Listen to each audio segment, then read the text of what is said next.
Hey, everybody, and welcome to another episode on the George Habib podcast. We've got a great guest coming up right now for you guys out there. And it basically has to do with the fact that it's not a mystery that a lot of the stuff I focus on the podcast has to do with our health. You know, how good we feel, the bad habits we hold, and ultimately what that eventually leads to, which is a lot of unhappiness and expensive bills. The person I'm bringing on today, who has a whole lot more professional experience in this stuff than I do, is our dear guest, Becky Longacre. She is the she is a nurse, the founder of Health Transformers, helping people heal from pain. That's the spiel. She's going to tell us more about this right now. Hey, Becky, how's it going? Hi, George. Thanks for having me on. Thanks for being halved on. Appreciate you being here today. Everything going well for you? Great day, great life. Great day, great life. I'm Awesome. here in Maine, and this morning it was 19 degrees out, and it warmed up throughout the day. Got sunny throughout the day, but yeah, it was pretty chilly over here in Maine. Well, I think you're basically my neighbor because I live in Quebec. I don't know if you Yep, visited it. It's equally as cold, if not a little bit colder. yep, Yeah, we were complaining about how winter wasn't going to be that cold, and now it's pretty cold. yeah. So yeah. It's So finally Becky, it's finally Mhm. come winter. Oh yeah, winter is coming. Becky, I've always wanted to ask this of a nurse, and you are a nurse, right? Hmm. I want to ask this very important introspective question. Can you understand what doctors write for you? That's an excellent question, and we believe that a measurement of intelligence might be related to how messy your handwriting is. No. Um, yeah, when the doctors put the orders in directly into the computer, it is most helpful. But why do they write like that? Why do they write in hieroglyphics? I don't know. Some people have postulated that perhaps if you write unclearly in a court of law, you can interpret the words to mean different things depending on the outcome for the patient. Right. But you can read it. So But sometimes I can and sometimes I cannot. And if I cannot, then I ask another nurse to help me or talk to the doctor to close the loop in terms of what it is they meant by, that messy handwriting. yeah, because I feel like if you're filling out prescription, like it's pretty important that things get completely understood. 100%.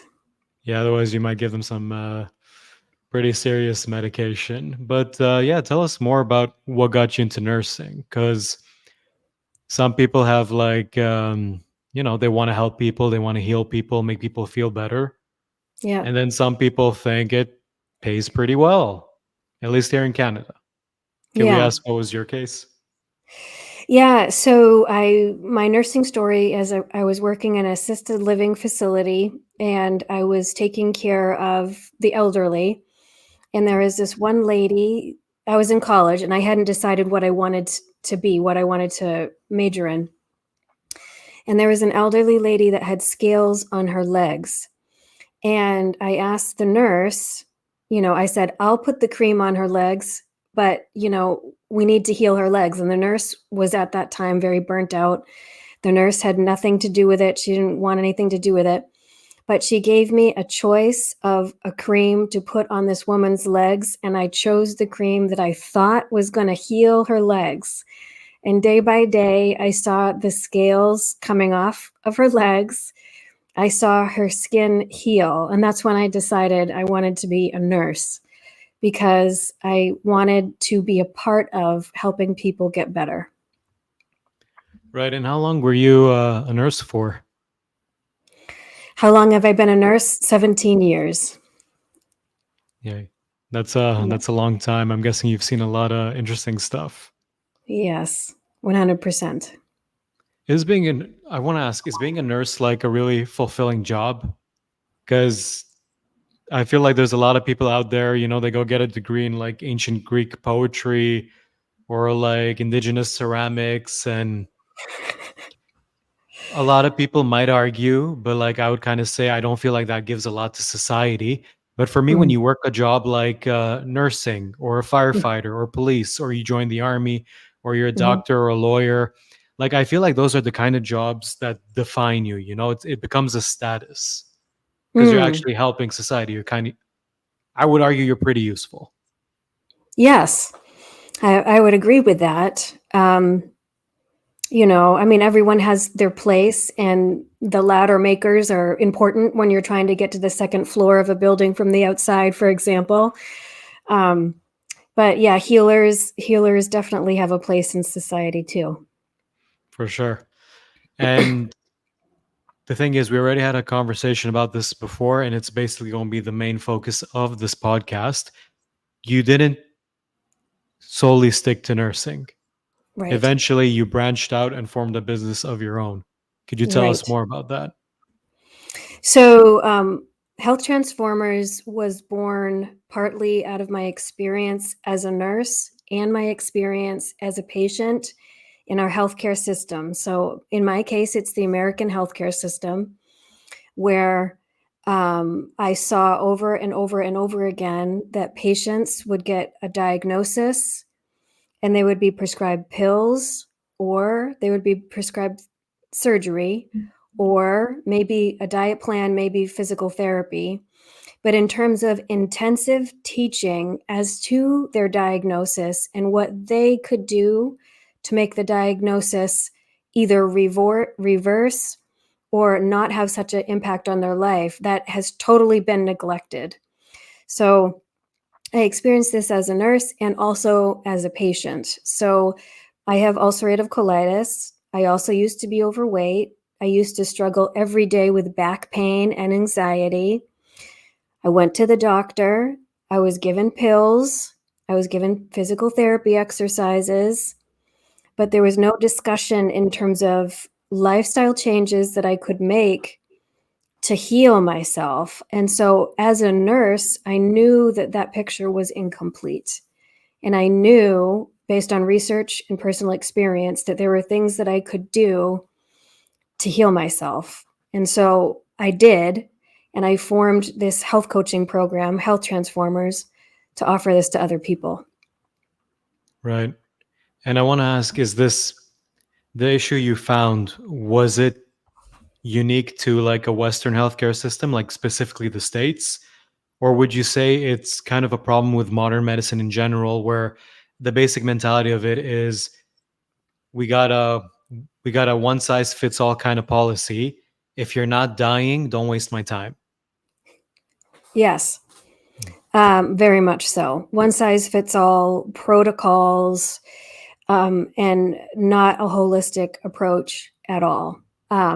So I had this conversation with my gastroenterologist when I was suffering with ulcerative colitis in my 20s.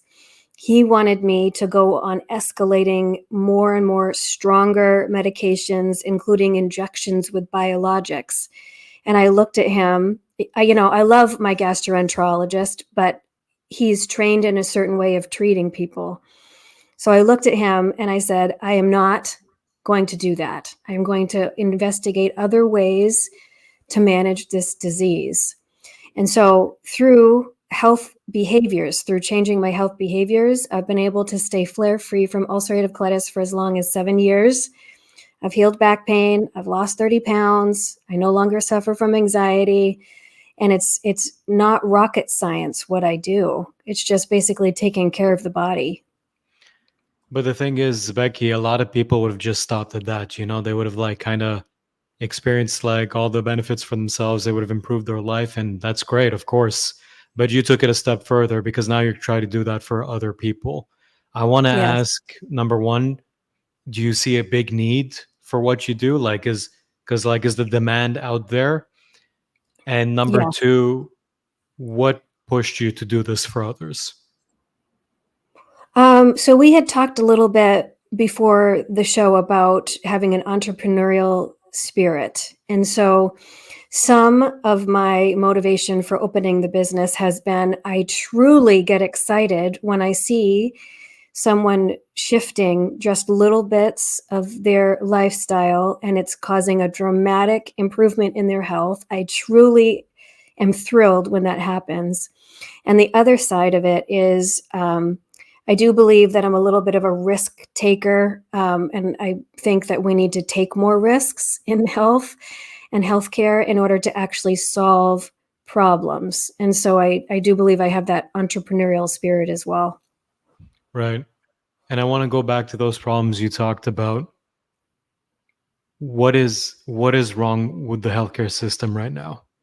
Because as you said, in your specific case, they try to just give you pills and pills with their own Yeah. side effects, and then once you have those side effects, they give you more pills with all these other side effects, and then you end up with, like, the box Hmm. with your daily pills. When I was a Uh-huh. kid, I called it candy. Oh You my know, God. Yeah. always exploring grandma's closet for those colorful pills. Oh God. Yeah. Listen, if Yeah. they don't want kids eating them, they shouldn't make it look so good. I'm That's just true. saying. Some of them have sugar. Yeah, yeah, I remember. I mean, yeah, in theory. But yeah, like, what's the issue? Because, like, you talked about your doctor, your Mhm. gastroenterologist, and we Yeah. all know a bunch of doctors out there. They're not evil people. I Right. don't think they're lazy people. Some No. might be. I don't think most are. But then what's the problem? Why is it that they're so set in their ways, in their specific specialty, that they can't consider the possibility of anything else? Because I'll get into it a bit more later, but I've also been through these things where I've had Yeah. some back issues, which affected my left leg. I couldn't move that leg. Yeah. It's not that I couldn't feel it. I could completely feel the pain I was going through, but I couldn't really Mhm. shift that leg. And then we went to a bunch of different specialists who recommended everything from, like, invasive surgery to silicone injections in my lower spine. And now I'm moving due to physiotherapy. Yeah. No medication, no injections, no surgery. Yeah. 100%. So Yeah. what keeps these doctors so rigid? Yeah. So, what's wrong with the healthcare system is a big, big, big, big question that has many different layers to it.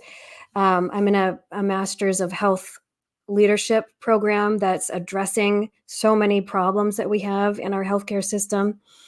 Um, so, in that case, my doctor, a lot of doctors, a lot of nurses are afraid to leave the beaten path because they're afraid that they're going to be sued. There's an awful lot of fear in the culture of healthcare.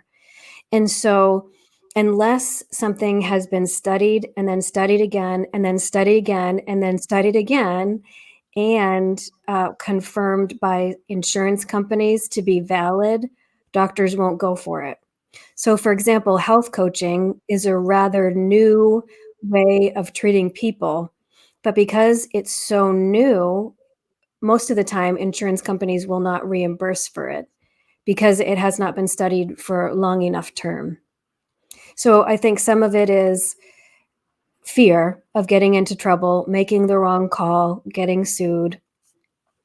I think most of it is that. And also, I'll say lack of time. We perceive in healthcare that we don't have time to actually sit down and talk to people. We perceive that to be inefficient use of resources. And I can tell you that every single time I've taken the time to talk to a patient or family member about what was actually going on with them, the results have been fantastic. So a lot of I'm thinking specifically in the case of talking to a family member when their loved one is in the ICU and there's nothing more we can do, and it's now time to have a conversation that we need to let them go. So, I'm thinking specifically of that scenario when I'm talking right now. Is that why also, like, nurses are really important? They talk like humans. Right. So we are the liaison between the doctor and the patient. The We PR. do what? The PR. Yeah. So we help the patient, the family member, understand what it is that the doctor just said, the plan of care. We listen to them, and then, we bring concerns back to the doctor. But I would say it's also very beneficial for the doctor to just slow down and have the conversation directly. Yeah, it's definitely something I can agree with because I think there is a difference between the system in Canada and the system in the States. Mhm. There's a lot of similar problems, but I know a massive problem in Canada is you just don't see a doctor. There's not Mhm. enough on a public healthcare system. And it's like Canadians, including I'm Canadian, but a Mhm. lot of other Canadians who grew up here who haven't really experienced other systems in the world, especially private healthcare, they'll Mhm. go on and on about how like it's amazing because it's free. It's like, Yeah. okay, it's free, but they keep cutting the budget every year. And Mhm. we basically have like people like bringing a pillow to the waiting room because it takes 13 hours to see a doctor. So they sleep there. And Mhm. then once you see a doctor, it's as you said, they're rushed. Mm. They're Yeah. they're probably sleep deprived. They've got to see a Yeah. ton of other patients who are okay, maybe you're there because you are dying, but they have people who are dying much quicker than you. Right. And then like their mind is all over the place, and you have to remember they're stuck in their specialty. Right. 100%. Yeah. So like as I said, like there's been many cases where like a doctor comes in looking fried because he probably hasn't slept or she hasn't slept. Mhm. And again, it was the nurses that kind of were the Mhm. mediators and calming factors. Because if I talk to that Mhm. doctor, he's not taking in any information. He's not in Right. the mindset of that. But if I talk to the nurse, usually they have a way to translate to the doctor what's going on, and then you get a better outcome. Mhm. So then there's that issue with the healthcare system today. It's kind of, we can say, underfunded, overworked, and really rigid. Mhm. They don't think outside the box because they don't really have the mind space for that. Right. Let's go to the other side because I feel like a big problem is also like the holistic side of healthcare has Mhm. received a pretty bad rap. And I'm not talking about physiotherapy. I'm not talking about nutritionists. I'm kind of talking more about like chakra alignments, Mhm. Mhm. St. John's wort or something, like, Yeah. like all that Reiki masters, Mhm. that kind of stuff. Do you feel like that's also kind of like had an effect on why like alternative medicine isn't really explored by current day healthcare? Yeah, so I believe in research, I believe in science. I also believe that there are some things that we can't explain. Um, but yeah, when I work with clients, I do operate from a spiritual basis at times. Um, Spirituality has been demonstrated to help people get healthy and meet their goals and all that. But I do believe that we as humans tend to simplify the message or the story. And so I think we tend to make things black and white. You're going to see a doctor, and the doctor is going to only prescribe you pills, or prescribe you surgery or physical therapy, give you a diet plan, send you on your way. Or you're going to meet with this person that is going to channel the crystal energy and heal you, right? These two extremes, I think sometimes we simplify the world in terms of looking at treating a patient through these different extremes. And really, it's going to be very helpful to look at it from, more of a gray area, a gray space. But yeah, there you can have that extreme perspective on alternative medicine. For sure. I feel like just the name alternative medicine has become like a taboo when it really just means like not standardized medicine, not Right, standardized healthcare. Because right, like the second you say like alternative medicine, people do picture the crystals, they right, picture the marijuana, they picture the mind altering cosmic consciousness ayahuasca or something. But I'm right. guessing that's why you're there with your business with health Mhm, transformers. You're mhm, kind of bridging the gap between standardized alternative while trying to avoid the bullshit? 100% I want to avoid the bullshit. So, the Health Transformers it's basically the nursing process with a patient. So I see the client as a whole person. I do not see the client as a diagnosis. I see them as a whole person, um, with a family, with a community, with a job they have to go to, with limited time, you know, to do certain things throughout the day. So, and it's in my view, that's the only way to see a client or a patient is as a whole person. For sure, and that's definitely missing in standardized healthcare. Yeah. So I want to focus more on health transformers. What kind of people do you cater? Is there a specific demographic, and what kind of cases do you see in general? So generally, I will work with anybody that wants to. My service focuses on losing weight and healing pain because those are the things that people actually have control over. And so working with a genetic illness, I can work with them in terms of like finding joy in their life and maybe mitigating their symptoms. But something that has a genetic basis to it, I would defer to the doctors to take care of that. But we have a lot of impact over how we eat, how we exercise, how we care for our body. So I focus on people that want to lose weight and heal pain.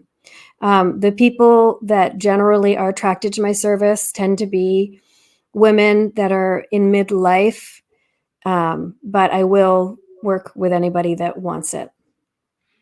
And the women who come in, or just the patients in general, uh, to be a bit optimistic here, are you seeing perfectly healthy people come in trying to be preventative, or realistically, are we seeing a lot of people who are very advanced in the stages of their unhealthy lifestyle, where it came in for that debt, it's showing on their body, they're experiencing all these health problems, and like it's like, okay, it's a wake up call before like the real end of this.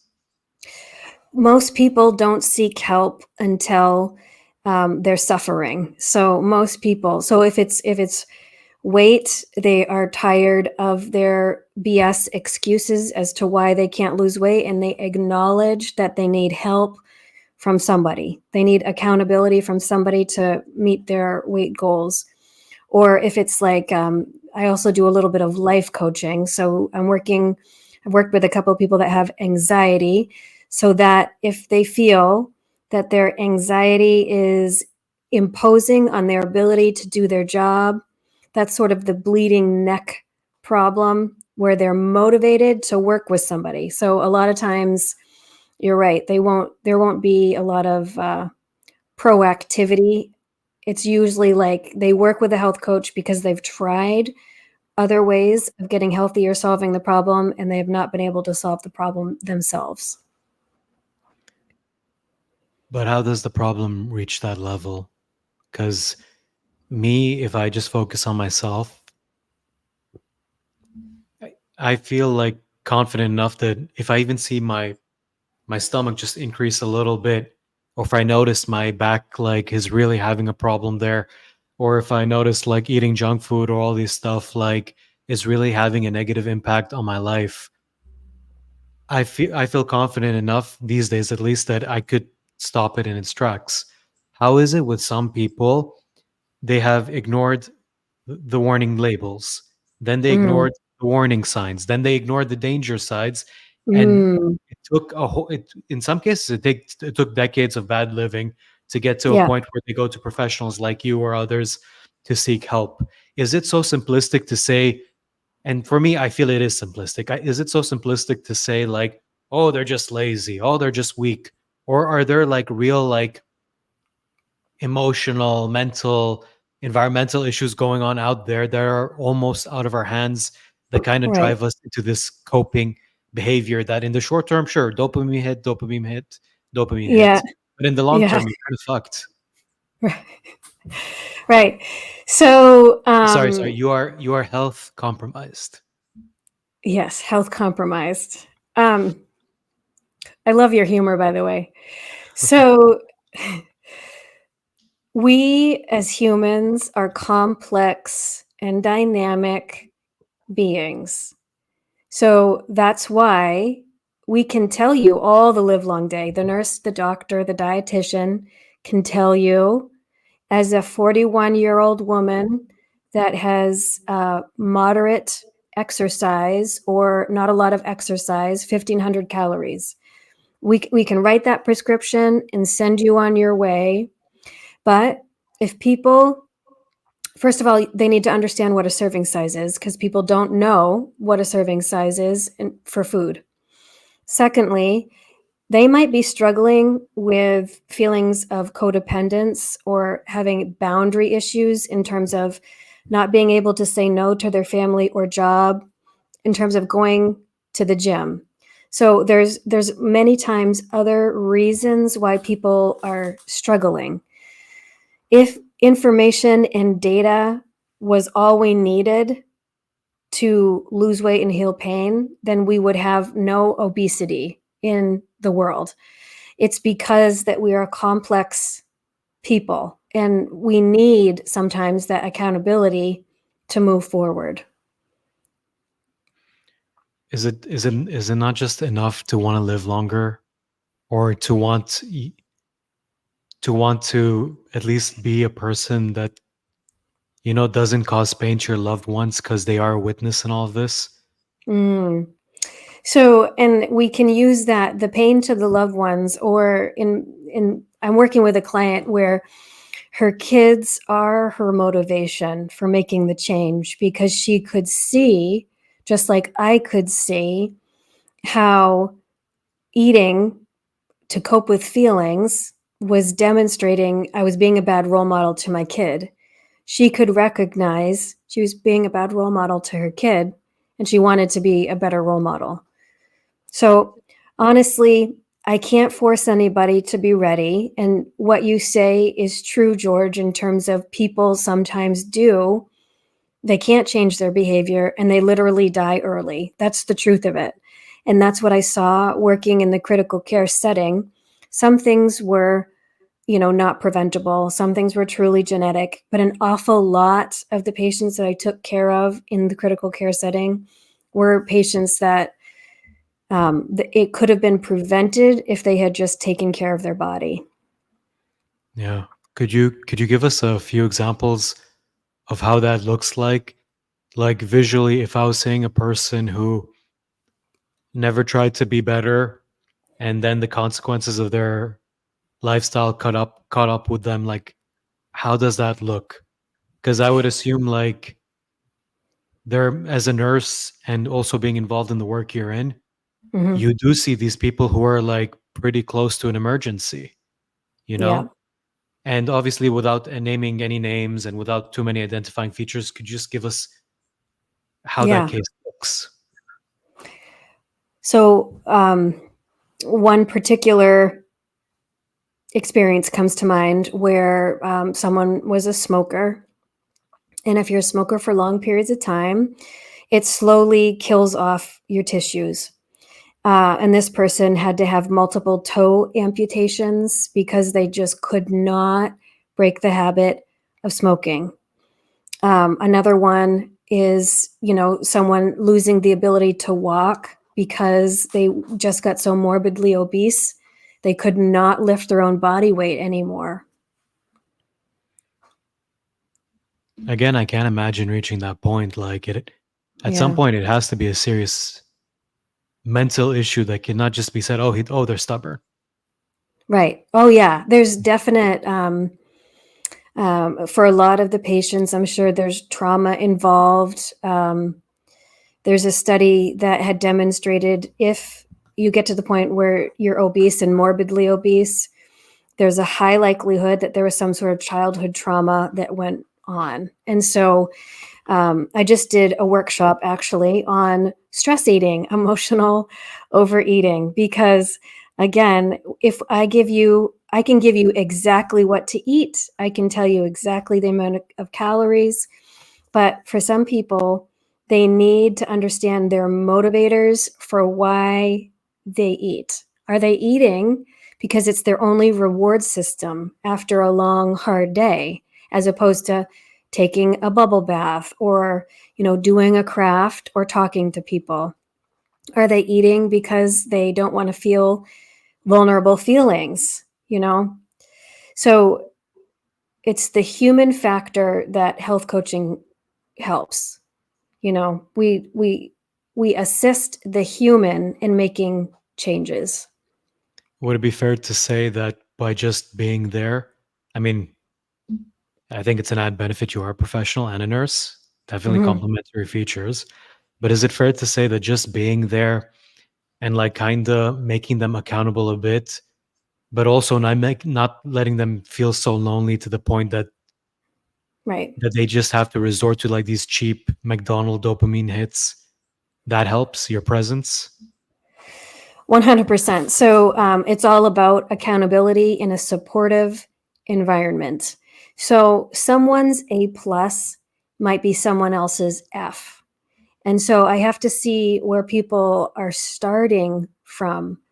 You know, um, so for one of the clients that I work with, she wanted to go to the gym 5 days a week, and she hadn't been to the gym in 2 years. And I said, "Why don't you just go to the gym once as your first goal? Go to the gym once," because she had this idea, this perspective that everyone was looking at her, and she felt kind of self conscious. When she achieved that goal, then we upped the ante to a higher goal. But it's very much about looking at where your starting point is, not where perfection is. You want to look at where your starting point is and making measurable progress. Do you feel social media messes with that? Because people, when you're on social media, you're seeing a lot of people at their endpoints. You're already seeing the final product. You don't see the work that goes behind that, especially with the fitness models, the fitness, Oh, yeah. Yeah. the bodybuilders, and things like that. You think like already in your mind, they were born that way and they'll end that way. You don't see the work in progress. Do you feel like Right. that inhibits people's improvements because they feel like instead of going from here to here, they Mhm. can only accept from here to here or nothing? Mhm. Black and white thinking. Absolutely. Mhm. Yeah, and health coaching is all about breaking down the black and white thinking, the all or nothing thinking, I'm a success or I'm a failure. Um, I'm either going to meet my weight loss goals or I'm gonna gain weight. Um, it's all about helping people strive without pushing them too much. Right. And I want to ask about this before we go into the more societal issues I want to have a conversation about with you. How bad have people relapsed? Is it because we always see these movies? Have you seen The Whale Mm-mm. with Brendan Fraser?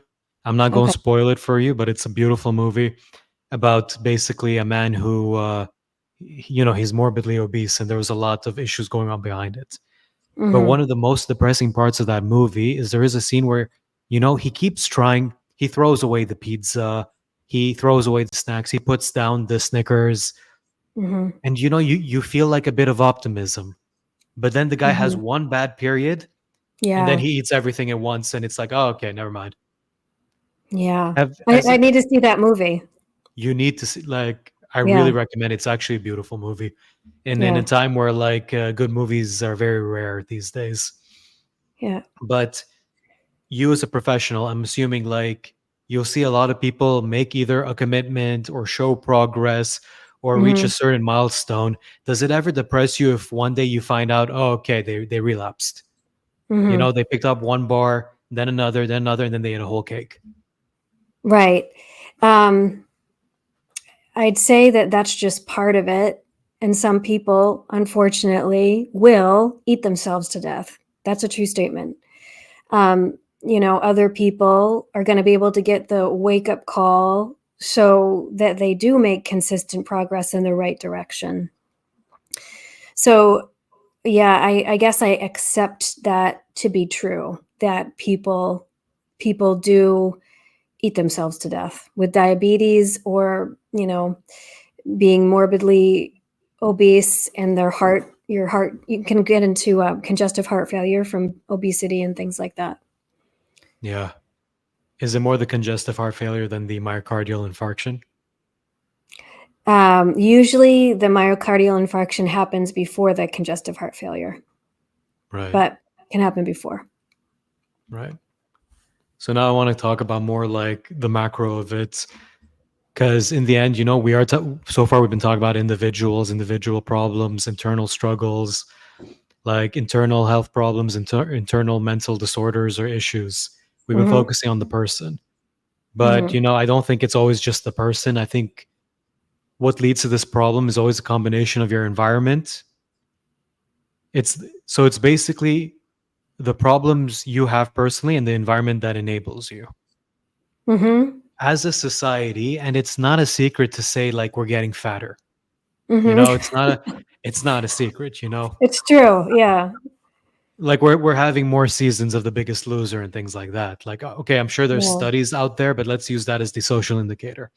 Yeah. What is causing this? Like what is happening in society that Hmm. makes us depressed enough to eat a lot, Hmm. enables us to eat a lot, and Hmm. makes what we eat a lot so unhealthy that the end conclusion is terrible health? Oh, Let's so start that's with the another first one. that's another really big question. Really, really big question. Three questions. Okay.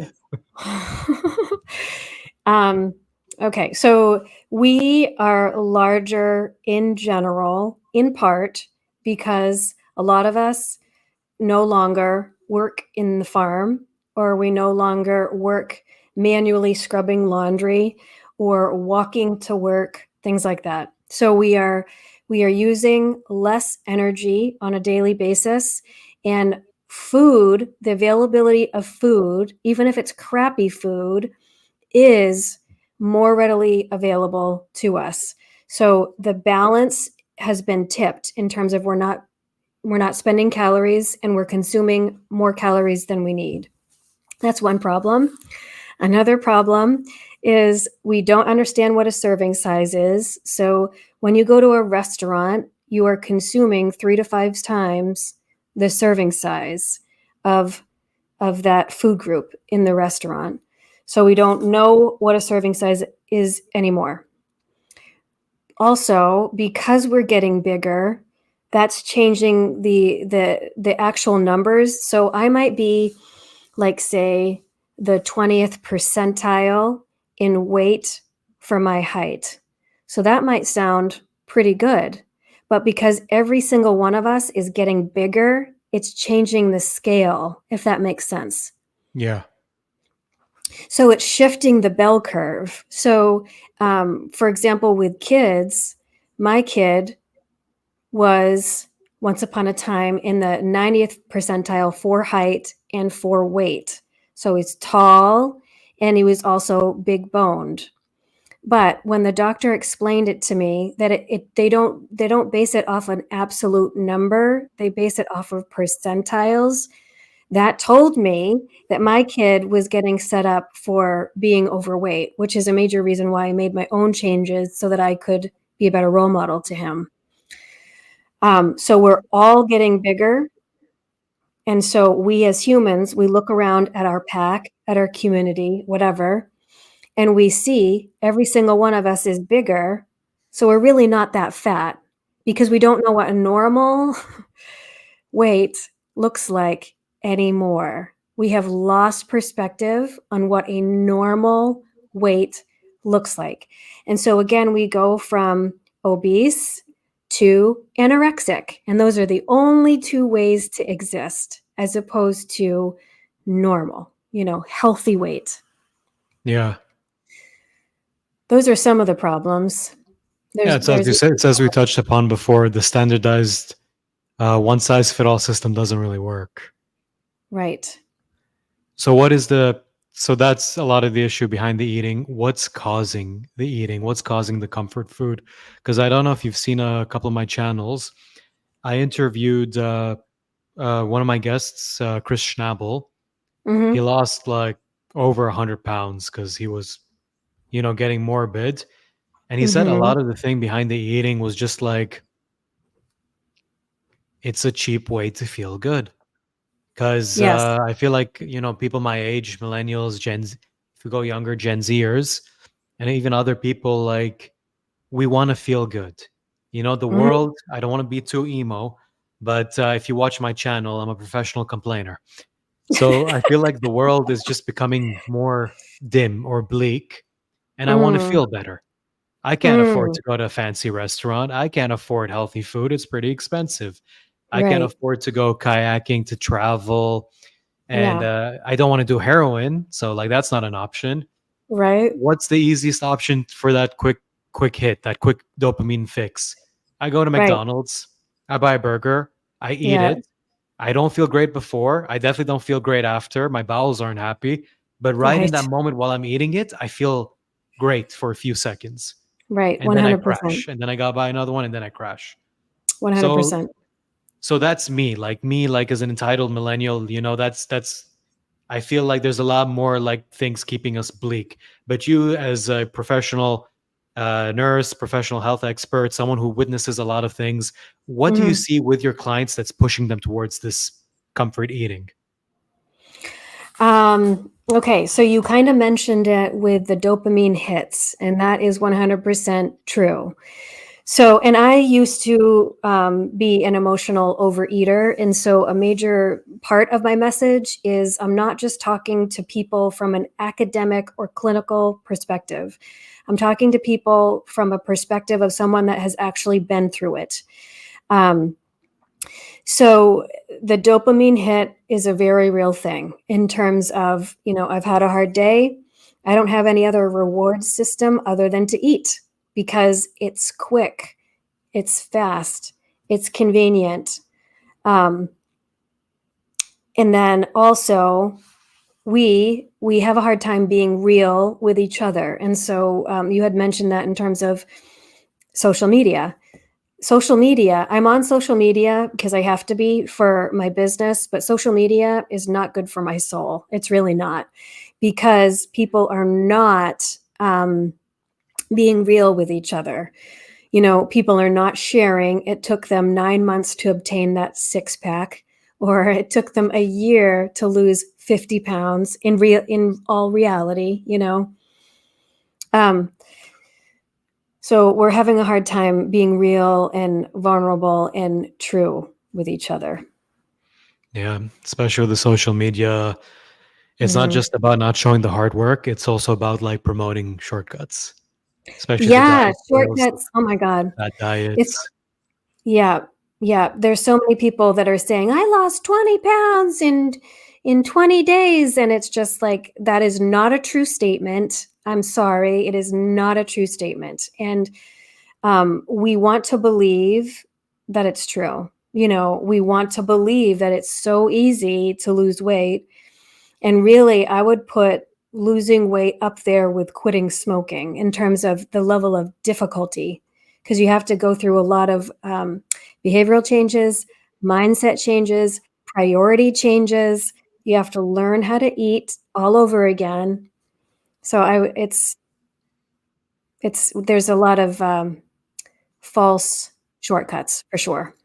Yeah, it's hard work, 100%. Like me, I don't know if I told you in a previous meeting, I used to be severely overweight as a child. I Mm, remember a time where my aunt was always like measuring my blood pressure every day, and the yeah. results weren't great. They weren't great. Mm, Doctors were starting to say I was pre-diabetic and all of that.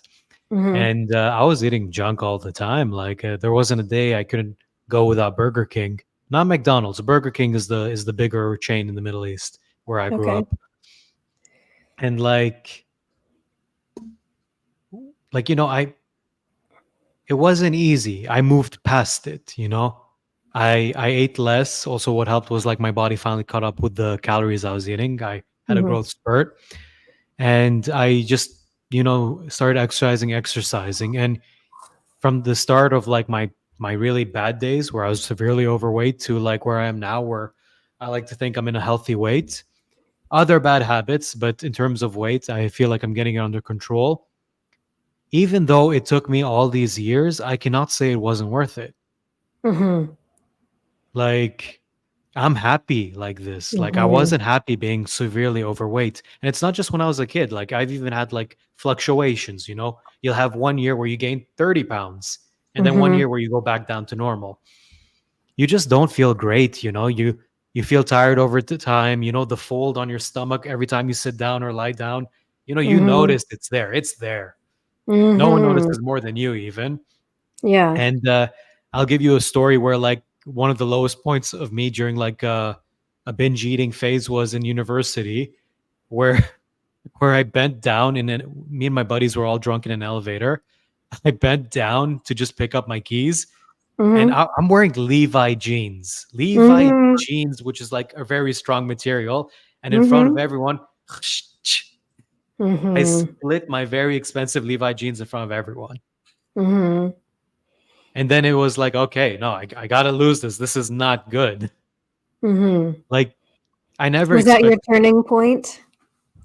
Yeah, yeah. Yeah. It was a really big turning point of my like second fat period when I was Yeah. in my 20, when I was 20. But like the point is, like, I didn't expect to get an 8 pack. I didn't expect to be a supermodel, but I Mhm. just wanted it to be better than it was now.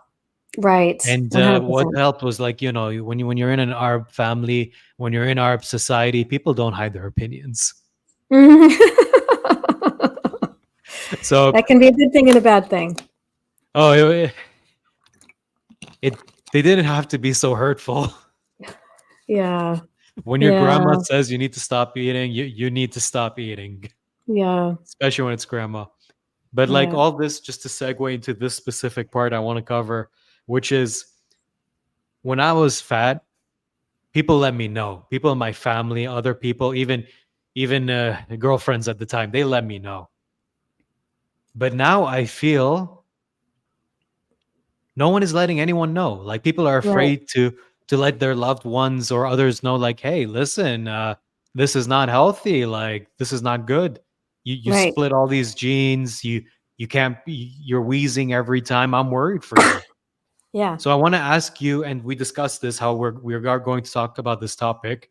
Yeah. We talked about how the food and the nutrition system isn't great. We talk about how Mhm. there's a lot of pressures out there that push us to eating.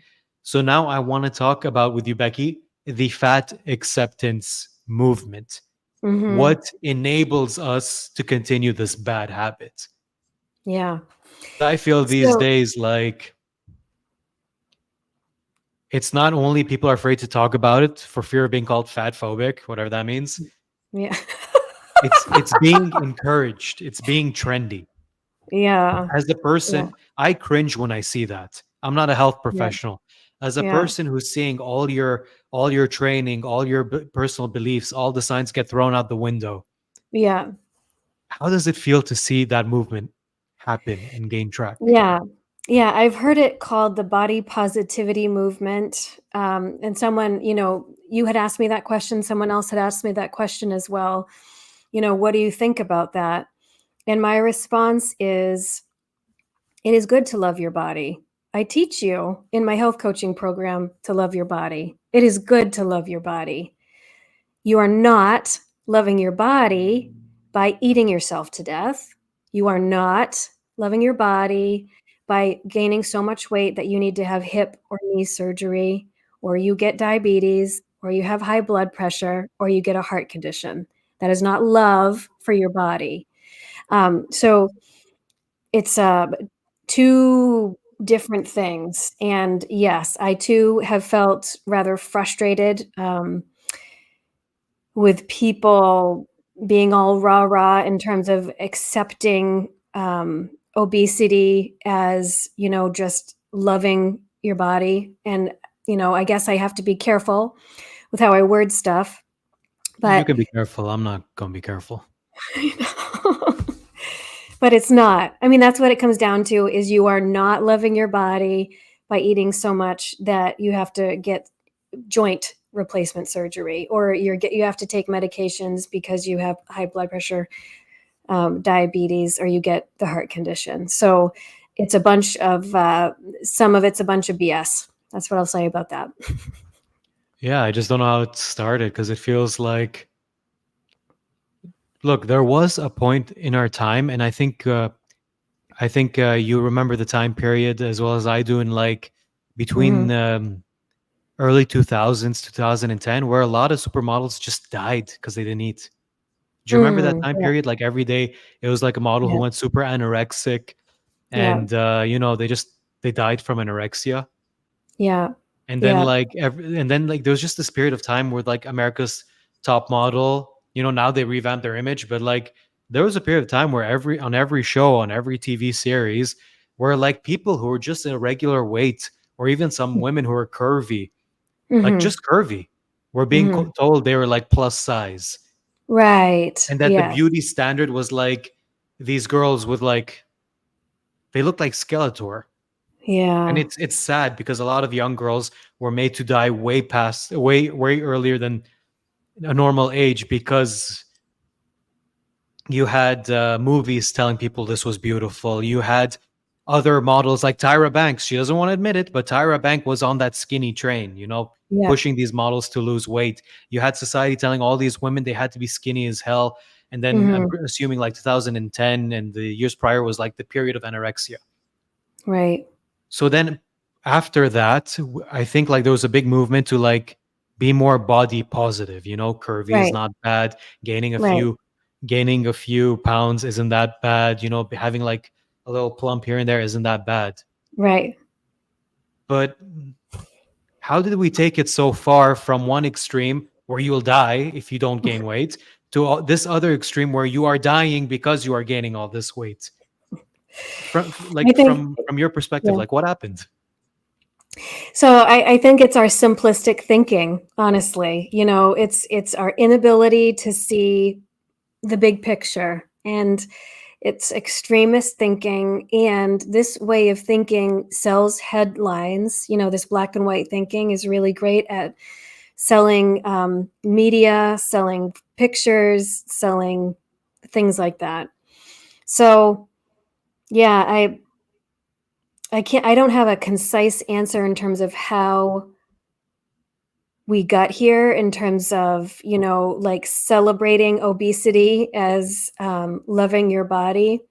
I just know that, just like starving yourself to death, eating yourself to death is just as bad. And they're neither one of them is worse than the other. So having someone who's anorexic, that's terrible as well. And so there's so much under the surface in terms of why someone has an eating disorder having to do with anorexia, or an eating disorder having to do with overeating. The behavior is their coping mechanism for what's happening underneath the surface. And so both of them are deadly for sure. And so you have to look at what's the motivating factor behind why they're doing the behavior, as opposed to making an anorexic eat. That's actually not helpful because you're taking their control away, and taking food away from an obese person, that's not helpful, when a lot of times they want to have boundaries and be validated and things like that. It has to come from within, like they have to want it. 100%. 100%. And the last thing I want to ask about the fat acceptance movement, do you feel it's on its way out the same way anorexia was? I don't know. I guess time will tell, history will tell. Excuse me. Saha. I, That's like a bless you in Arabic for coughs. thank you. Um, I don't know, I just know history will tell. And ultimately we're going to realize that, just like celebrating the anorexic as the only way to be for a woman, just as that was destructive, celebrating someone being obese as that is what you should look like, that is also destructive. So I think I think we're going to look back and we're going to see how silly we are. The hell, yeah, we can look back, not the people who've died already. I feel bad for them. Yeah. Yeah, and that's why they always call it like the first wave of body positivity influencers. Mm. Because like now we're in the second wave. Because the first wave, a lot of them have passed away. I don't know if you Mm. heard of Nico Keto Avocado. Okay. Have you heard about him? He's a No. YouTuber. He started off Okay. as this like really thin vegan YouTuber. Yep. I won't tell you how it's currently going for him. I'll pass you his name and you can look at it yourself. Let's just say it was a terrifying transformation. Okay. Yeah, some viewers out there watching this might know him. But What's his name so again? Nico Keto Avocado. Okay. So yeah. So since we kept it so positive so far in terms of the topics, just kidding. I wanna actually go into a more positive thing that's come out of all of this, which is Mm. the fact that you, Becky Longacre, have Mhm. your business, Health Transformers, and Mhm. that you're helping people get out of these issues. 100%. So I want to ask you, how are you helping them get out? So, like what you had said earlier, it's accountability on a weekly basis. So, and also, like you said earlier, they have to make the choice that they're ready to change. So, I can talk to someone all the live long day about how I can help them. But if they're not there in their mind, body, soul, that it's time for a change, it's not ultimately going to be beneficial for them to go through a health coaching program. They have to make the choice to make the change and to ask for help. It's very similar to working with an alcoholic. It's not helpful to talk to someone until you're blue in the face. It's most helpful for them to identify they have a problem and they need help. So they reach out to me. They say they need help. And I sort of ask them some questions in terms of how ready are they to actually invest their time and their money in the program. And if they are saying, like, usually it's an 8 out of 10, how committed are you to making changes in your life that's going to benefit your health? If they say 8 out of 10 or higher, then that's a good candidate. If they say less than 8 out of 10, that's not a good candidate because they're just not committed enough. So then we establish goals. Usually it's up to 3 goals because if you go more than 3 goals, you're not going to focus on anything and you want to accomplish any goals. So up to 3 long-term goals for 12 weeks or 24 weeks. And then we establish SMART goals. So specific, measurable, attainable, relevant to the client, and timely. So using numbers to actually measure whether or not we're making success. If your goal is to lose 15 pounds, you have to actually get on the scale. If That's your scary. goal, that can be scary. Absolutely, that can be scary. But if you're taking steps in the right direction every day, the number on the scale will go down. If your goal is to reduce your blood pressure, it's helpful for you to measure your blood pressure on a regular basis. If your goal is to decrease your anxiety, it's helpful for you to ask yourself, and I ask on a weekly basis, measure your anxiety from 1 to 10, with 10 being panic attack, 1 being calm and serene. So using numbers and accountability. So I meet with people once a week in person if you happen to live in Maine or online via Zoom. Establish goals, change course if we're not meeting goals, increase support if that's what they need. So, one of my clients, I increased the level of contact that we had. So, I encouraged her to text me throughout the week because she felt that she needed that accountability to text someone after she did the yoga, after she did the food journaling. So, it's all dependent on the person. But the baseline frequency of meeting is once a week. Right. And tell us, I want to ask you, how does that look for the people around them? All these changes that they do, all these achievements, because these are achievements, you know? Like, I Yeah. think you and I both know how hard it is to give up Yeah. this easy source of comfort, Yeah. you know, and like then just go into like straight hard work because it is hard work that these guys are It's hard doing. work. Yeah. How does that look when you see them? Like, obviously, the weight goes off, you know, they breathe Yeah. better, they walk Yep. around more, they're more active. You generally feel better, like, obviously. Right. But how Right. does that look to them in terms of like their life overall? And how does that affect their loved ones? Because, you know, I can talk all about how, like, oh, less fat than before. But you, given that you're always exposed to these people and helping them, you've got more Mhm. insight into that effect. So the goal is for them to be masters of their life through health coaching. So, when I had chronic back pain all day, every day, I was not a master of my life.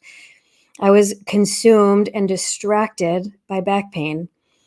When I was overweight, almost obese, I couldn't go upstairs as easily.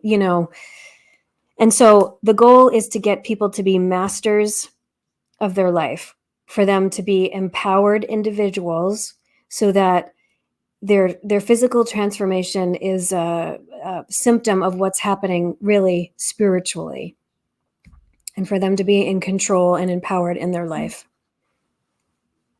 And how does that affect their families, their kids, their parents, their wives, their husbands? Yeah. Yeah. So that is an interesting question, because sometimes when you want more for yourself, sometimes the people around you can't go there with you. So people that want a better health transformation, hopefully their family, their friends are going to support them 100%. But sometimes, if you have a family that's, say, codependent, and you being fat is a result of your grandmother wanting to have her validation in terms of making food, for example, and now you're starting to say no thank you to the extra portion size. Grandma may not like that because that is impinging upon her validation in the family. And so the wonderful outcome, the hoped for outcome, is that people are going to celebrate your wins. They're going to go there with you. They're going to be supportive of you. And they're even going to start changing their lifestyle because of what they see you're accomplishing. But it's not true for everybody. Sometimes you have to sort of put distance between yourself and other people if they're not being constructive. Yeah, you can't be a martyr. Right. Yeah. Yeah. But yeah, Becky, you're helping people out there, making them live longer, spend more time with their grandkids, be Yeah. able to engage in activities with their loved ones, Yeah. breathe easier, live a higher quality of life. I want to say that's amazing, and I'm really happy to have you on. Given Thanks that for we're having me. going, of course, doing, given that we're going towards the conclusion of the video, what message do you have to the audience out there? You know, people who were in a place like us, we're in the place like others we know, their life's pretty hard for them, or life's getting hard, things don't seem so great. Your biggest cope, and it is cope, is the McDonald's, the Burger King, the KFC. You're Mhm. happy momentarily, but you're not happy in general. Mhm. What message do you have for them to take that step to want to be healthier, to want to live a higher standard of life and be happier? So the first step is understanding the consequence of their actions, in terms of, if I eat McDonald's every day, I will eventually have a heart attack, or I will eventually get diabetes. Fair enough. So they have to understand the consequences of their actions. Then I would encourage people to take small steps in the right direction. So don't go from 0 to perfection on day 1, because that's a setup for failure. That's black and white thinking. Just, if you go to McDonald's, 7 days a week, cut it down to 4 days a week for 2 weeks, 3 weeks, then cut it down to 2 days a week. Then makes other small changes like drinking more water, eating more fruits and veggies, because that is going to help satiate your body sooner so that you consume less calories. When you eat fruits and veggies, you consume less calories because you're naturally satiated or satisfied sooner than if you eat, say, McDonald's. So take small steps in the right direction, ask for help because it is very difficult to lose weight and do behavioral changes. Ask for help from your family, from your community, and almost everybody, this is not true for everybody, but I would say a lot of us do have support people in our community that we just don't tap into because we don't want to bother people, or we don't want to be a burden, or we don't want to appear weak to our community by asking for help. So if you have those people in your community, I would ask somebody in your community to be your accountability buddy, your support person. If you don't have that, or you feel like you don't have that, then hire a health coach, and a health coach is going to help you be accountable to your goals in a loving way, but that is also tough love. So expecting a little bit more out of you, but also supporting you through that. So little steps is the summary of my response. Take little steps every day. 100%. And you said they can hire a health coach, but if they want to hire the best health coach, where can they find you? healthtransformersmaine.com or on Facebook, Health Transformers Maine. Oh, thank you, sir. That's my website. It's a great website. Thanks. I just had a website designer person look at my website and gave me a grade on it. And it was a B. So that's good. It's better than an F. That's better than a C. And then I where do can have they a watch your content? Yeah, so that's my YouTube channel. So it's free and accessible. You subscribe? Thank you, sir. Of course I did. I'm going to encourage people to subscribe. Thank you. It's free and accessible health and wellness information. So, if you can't afford to hire a health coach, there's plenty of information out there to get you started on your health journey. Perfect. So, guys, as I say, please subscribe to Becky's channel, check out her social media, and check out her content, because there's a lot of stuff in value. There's a lot of stuff of value there. And, I 100% believe in the good work Becky does. You guys have seen it for yourself on this video. She's an expert. She knows her stuff, and she is proof of concept. So all the links will be down below. Please, guys, check him out.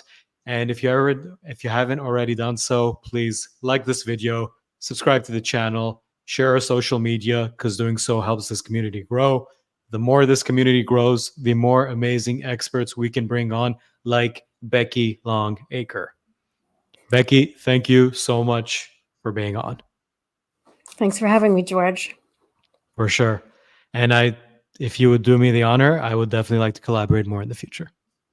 100%. So I'd love to interview you. Oh, the turntables. So everyone out there, live healthier, live happier, have a great day, and yeah, don't be too hard on yourself. Baby steps. Baby steps. Okay. Everyone, take care.